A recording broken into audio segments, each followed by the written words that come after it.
What up, everybody? Welcome back to the LOC podcast. It is Ben Weemus coming to you live from MSU Mankato. How you all doing? Before we begin, I wanted to say a quick apology for not getting a podcast of week one. Me and Mike made one, and the app we were using just doesn't allow us to put it on YouTube anymore for some reason. But we got all figured out, so we should be good for the rest of the week, like rest of the year, honestly. So just want to welcome you all in. Backed by popular demand, the LOC podcast. When I say backed by popular demand, I really mean that Garrity pretty much held a gun to my head and said, do it or I'll shoot you. So, I mean, I had a lot of fun doing it last year. Wasn't really planning on doing it this year, but, God please the masses, So, I'm going solo this round. Mike's out making the big bucks. He's out I think in LA right now. Going to be appearing on ESPN, talking some football. So if you want to tune in there, I think he's on at like 8 o'clock tonight. So if you want to watch that, go right ahead. I'll be watching myself.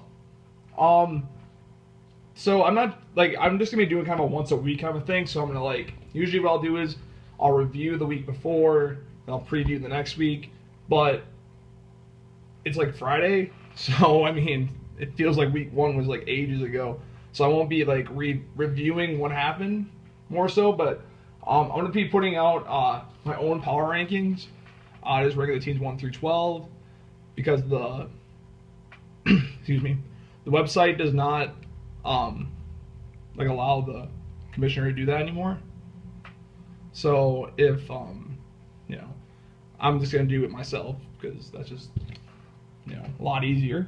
So what I'm just gonna do is, instead of reviewing the week before, I'm gonna just go 12-1 power rankings, go over each team, how I thought they looked week one, kind of a thing.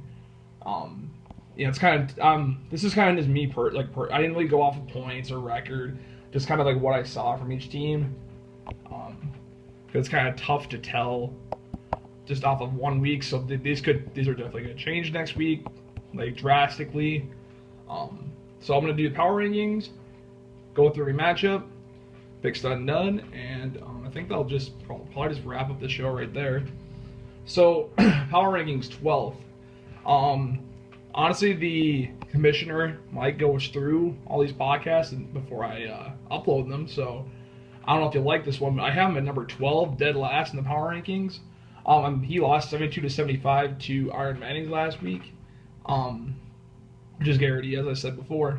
But the reason why I'm at 12th, basically, wasn't that impressed by his team week one. Odell didn't have that big of a week. LaShawn had kind of a mild week. Didn't really have anybody put up big numbers. And then he also lost Keenan Allen for the year last week to torn ACL. So his team's kind of in a state of flux right now, trying to figure stuff out. He's also very handcuffed by the fact that he took Odell for $80 in the draft, which does not help.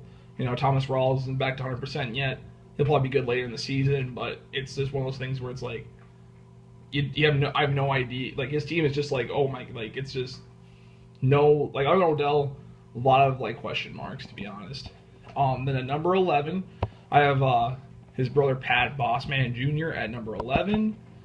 Reason why I'm at number 11, he lost 80-130 to Team Show Me the Money in week one.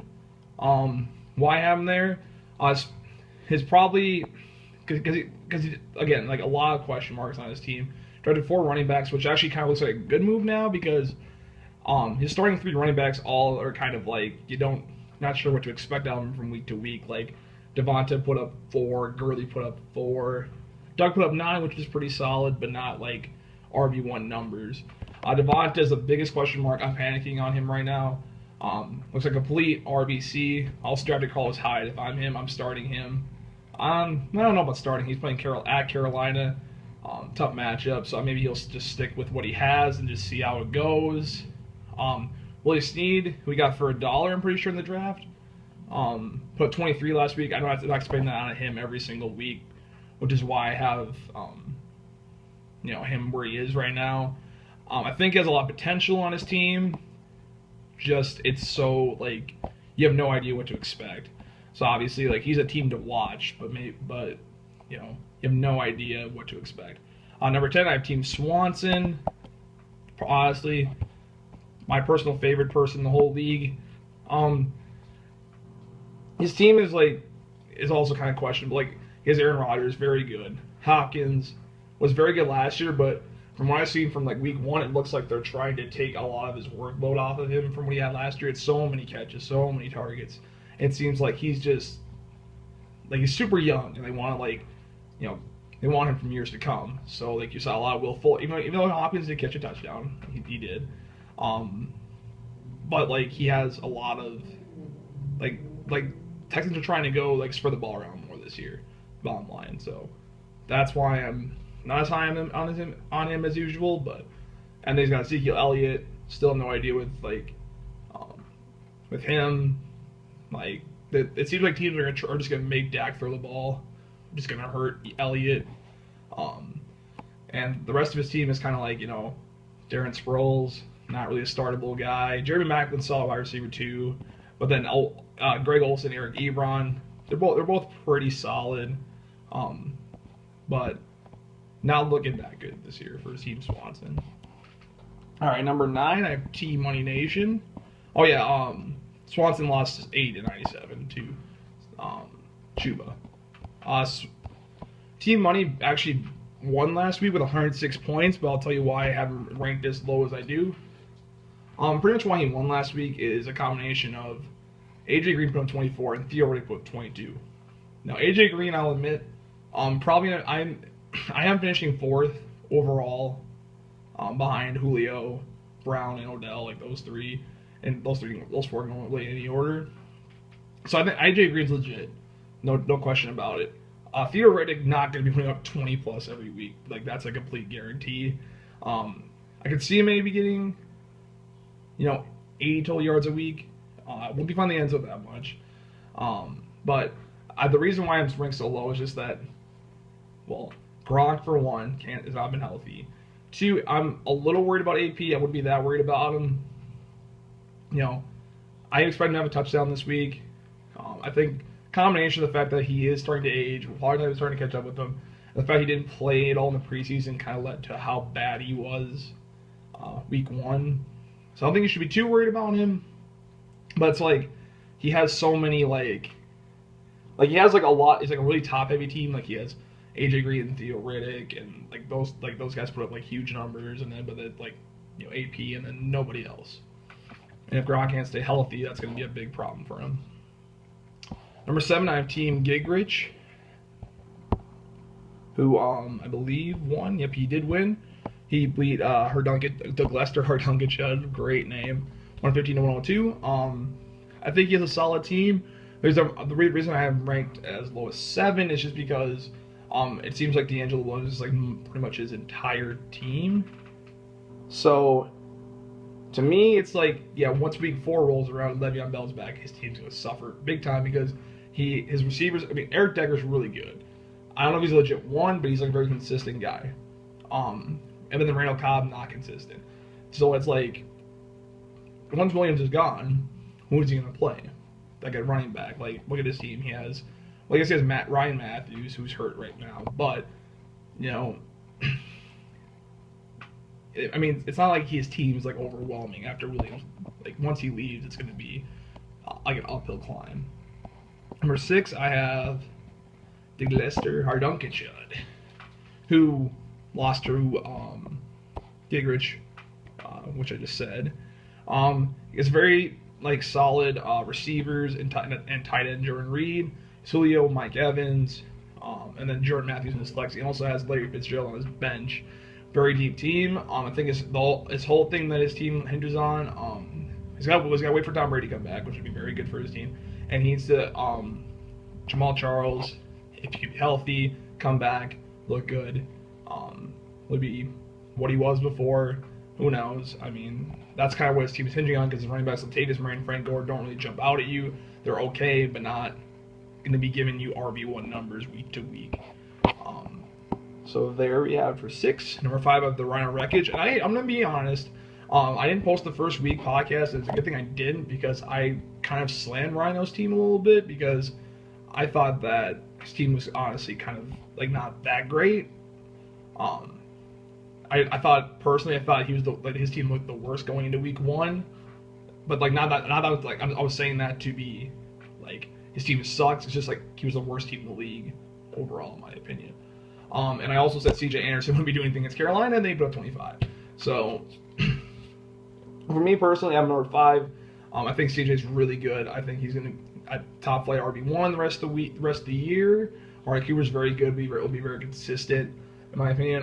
Melvin Gordon, I'm not sold on yet. Had a career game, 2 touchdowns. I think with Keenan Allen gone, I think you're seeing a lot more of Danny Woodhead. That's my personal opinion. Because all of those 2 touchdowns, he put up like 50 yards, I think, which is like it's week 1, so you don't really know, but that's just my guess. His yards landed on Moncrief, who I think could be very consistent, not going to be putting up like huge numbers, but will be very consistent. Travis Kelce's also very consistent. Blake Bortles is very good. So I have number 5. Number 4, I have Team Chuba. Oh, and I keep on going. He did beat me 114-89. Sorry, Team Chuba. He won 97-80 over Swanson.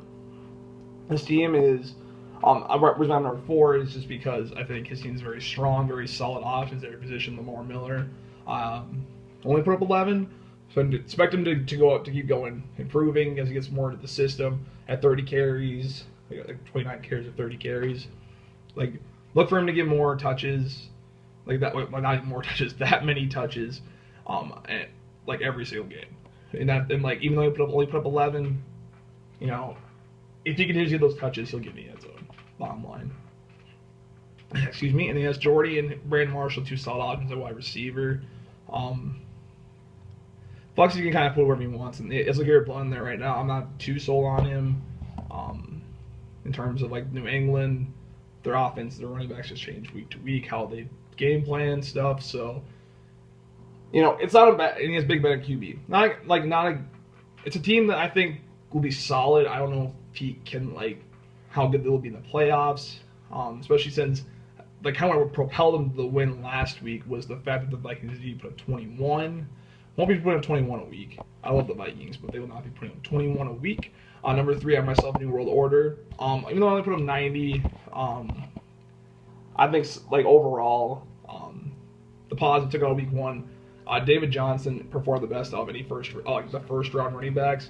There's other people who put up big numbers, and he was only ranked 6th. I think coming David Johnson's ranked 6th overall in terms of points.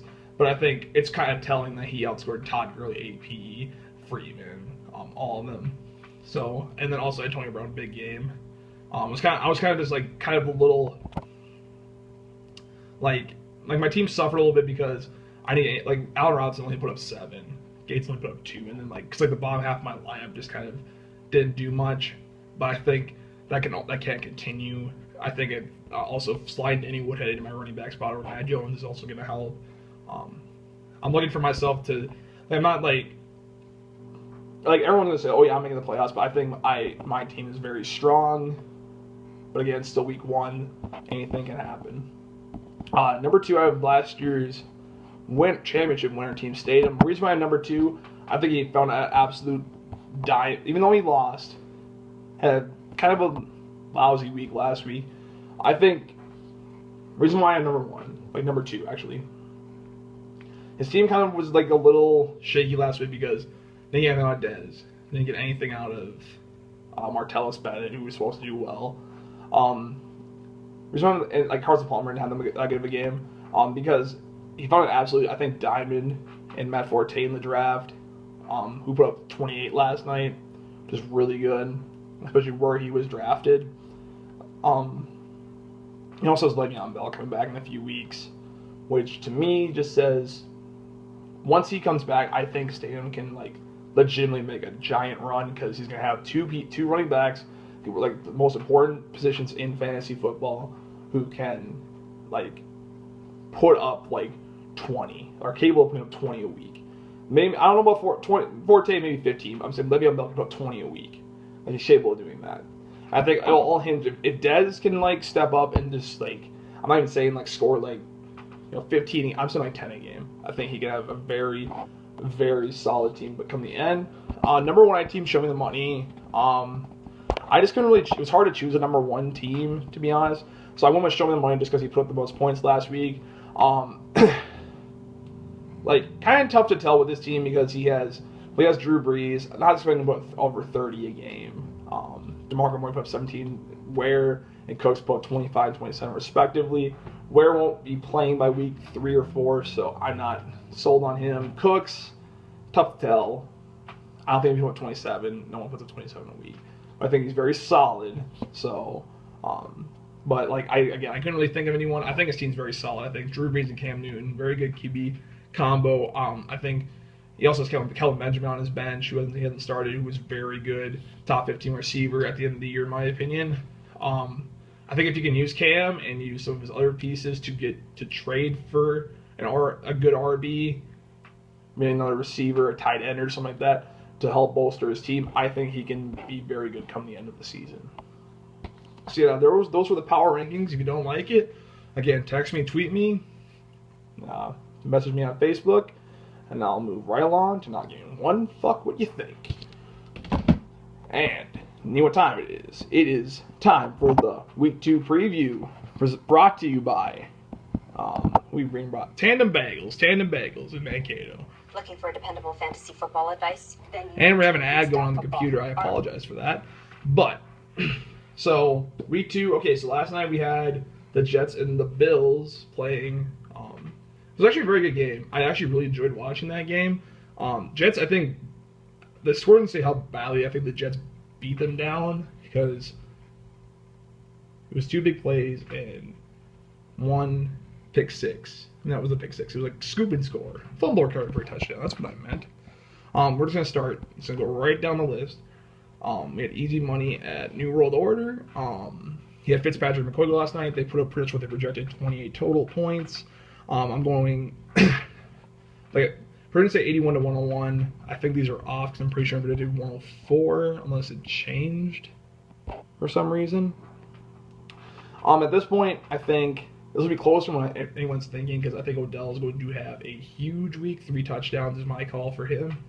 But his team's kind of just like, I don't have a clue what Tyrell Williams is going to do. No idea what Virgil Green's going to do. Forsett should have a good game against Cleveland, but again, it's RBC there. No idea what's going to happen. I think my team's more is more like you know what you're going to get out of it. So that's why I'm going with myself. I'm going to go like 95 to 90. I think it'll be closer than people are expecting. Next we got Lester R. Duncan Chuddy at Rhino Wreckage, both predicted 87. Again, don't know if that's right. No clue if that's right. So we have it's a tough one to pick because like Rhino put up some big numbers last week, but I don't expect him to do that again. So we have it's pretty much like Julio and Jordan Reed versus like CJ and Amari Cooper. The rest of them, it's like we got CJ playing Indianapolis. He's gonna have a huge game, I think. Dante Moncrief at Denver, not a good matchup for Rhino. It's a tough one. I think solely on the fact that Julio and CJ push. I think the rest of the team are very even, except I think the tight end matchup wins Harduncan Chud the game. I think it'll be 90 to 85. Harduncan Chud with the W. Next we have Team Yeagerich at Iron Mannings. Another tough one to pick because it's like Iron Mannings. I was saying this before. His team is very a lot of question marks on it. Like I said again, you didn't hear the podcast last week, so I'm very cautiously shying away from that team just because it's like Mark Ingram and Eddie Lacy both not good that Mark Ingram, who was playing in the game where I think it was 35-34 final score and he didn't even get in the end zone, only had 7 points total. Lacy still, we have no idea where to get from him. Jeffrey had a good game. Amir Abdullah had a good game. I'm not expecting him to do 17 again against Tennessee this week. Look at the other side, Gingrich. Angel Williams, I think, will be the top scoring running back this week against Cincinnati. He carved him up last year. Here has 18 out of Decker. So that's another tough one, but I think Gingrich will take it. I think Decker put him 18, gives him the W. just a little bit too much to overcome, in my opinion, for Iron Mannings. I'm gonna say, let's see, I'm gonna go 100 to 85. Get rich over Iron Mannings. We got Team Money Nation at Team Show Me the Money. A lot of money going around. Another tough one because we had that Drew Brees versus Eli Manning matchup. I don't know if you guys remember this from last year. I remember who had who, but though they played against each other when they played each other, the Giants in New Orleans, and I think Drew Brees threw 7. I think Eli Manning threw 5 touchdowns. So those two, that's a big ass matchup, to be honest with you. In terms of the rest of the team, somebody still got Spencer Ware, still going to be getting all the touches. Cooks with that Drew Brees matchup, what's going to happen there? And then with Team Money, AP, kind of question what's going to happen there. Theo Ring not going to be put up over 20 again, I guarantee it. AJ Green, I'm expecting a touchdown against Pittsburgh, not much else. Gronk not expected to play. He is questionable now, so that could change. Travis Benjamin is another big question mark. Like, what is San Diego going to be doing with their offense? I don't think his role changes that much. I think he's just a vertical threat. He's not an intermediate route runner. He's not a very good intermediate route runner. He's just a dude who runs in a straight line. So I'm not expecting him to do a whole heck of a lot. And then also on the other side, it's Joey Shepard. So every time Manning throws one to Shepard, this pretty much cancels each other out. Except it's a 2-point advantage to Show Me the Money. So we got Team Money 97 and Show Me the Money 86 projections. I'm going to go very close one. I'm going to go high scoring match in my opinion. I'm going to go 197 in favor of Team Money Nation. We got Boss Man Jr. versus Team Swanson. Only thing we got going on in that one, we got the Jets only put up 1 point for Swanson. Let's go down each team. Phillip Rivers against Jacksonville. Figures to me to be a shootout in that game, so very good. Aaron Rodgers playing in Minnesota. Minnesota has always kept Rodgers below average, like his averages. So, not a good one. Freeman Oakland should be, if he gets the ball, should be pretty good. Really, Seattle should be a struggle pretty much. At least the Giants, what I was talking about, should be at least a touchdown there. Talking about Arizona, not an ideal matchup, but it's like a middle of the road matchup. Like Arizona's run D isn't that good. And then the other side, Elliott at Washington. Washington's got carved up by D'Angelo Williams. Should be a good game for him. Hawkins at home against KC. Should be a good game. Olsen at San Francisco should be a good game. But I'm gonna go with Boss Man in this matchup, 80 to 75. And finally, Team Stadium at Team Chuba, my matchup of the week. Stadium started off really strong with a 28-point performance at Matt Forte. Chuba with a solid matchup, a solid game out of Marshall, 10 points, 101 yards. Another tough one to pick. Jordy at Minnesota for Team Chuba. Not an ideal matchup, but he's carved up Minnesota in the past. And like the only the Vikings defense started against Green Bay, I think you should probably go and get a different D. Lamar Miller, like I said, should get the touches. Big Ben at Cincinnati should be a good game for him. Other side Stadium, I don't know about the Christian Michael start. It'll probably be like a 5-point performance in my opinion. Dez at Washington, again, I have no idea what you're going to get out of that. Doug Baldwin, I think I'll have a good game against Los Angeles. T.Y. Hilton at Denver, do not like that at all. If I'm him, I'm considering Victor Cruz or even Michael Floyd over T.Y. Hilton this week. Yeah, this one is tough because I want to say Stadium, but he doesn't have ideal matchups. So I'm going to say Stadium 95 to 90, but that could really go either way in my opinion. But yeah, I think that's a pretty short little podcast we got there. So I mean, I'm going to try and get them up on like this next week. I'm playing Tuesday as when I'll probably get it up. Could change from week to week. So we're doing once a week, not like a preview then a review every single week because Mike will probably not be making most of the podcast because we're both really busy. Our schedules always don't line up like with school and work and stuff. So, and with Ty, we don't live with Ty T Money Nation anymore, so he won't be appearing as much. I hope we get some more guests on the podcast each and every week. If you haven't voted on the league manager poll, it's for the payouts. From like at the end of the year, go and vote. I think it's 5-4 right now. I'm not sure what the exact payouts are. If you haven't gone and voted, go vote. We'd like to know, because especially since it's so close. It's so close. We don't want to screw anybody out of any money that they think they should get. But yeah, with that, I just want to wish everyone the best of luck this next week. I think it should be great. I'm looking very much forward to Sunday Night Football, Vikes versus Pack. Should be a complete blowout for the Vikes. At least, I'm saying 35-10 Vikings. Write that down.